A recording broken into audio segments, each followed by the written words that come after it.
लक्ष्मीकांत पार्सेकर यांनी गोव्याचे नवे मुख्यमंत्री म्हणून शपथ घेतली आहे। गोव्यात पार्सेकर आणि 10 मंत्र्यांचा शपथविधी पार पडला। यात 8 जणांनी मराठीमध्ये शपथ घेतली। केंद्रात मंत्रिपदी वर्णी लागणार असल्याने मनोहर पर्रीकर यांनी मुख्यमंत्री पदाचा राजीनामा दिला होता। त्यानंतर गोवा विधिमंडळ पक्षाच्या बैठकीत नवे मुख्यमंत्री म्हणून लक्ष्मीकांत पार्सेकरांच्या नावावर शिक्कामोर्तब झालं।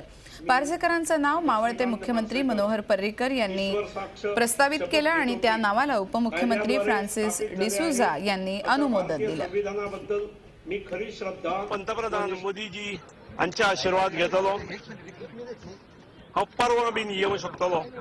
परवा आयल्यानंतर एक 2-4 दिसान पोर्टफोलियोज डिस्ट्रीब्यूट जातले। पोर्टफोलियोज डिस्ट्रीब्यूट करता आसतना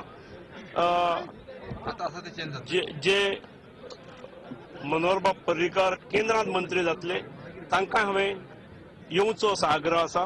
ते 13-14 तारखेक येतले। झी 24 तास रहा एक पाऊल पुढे।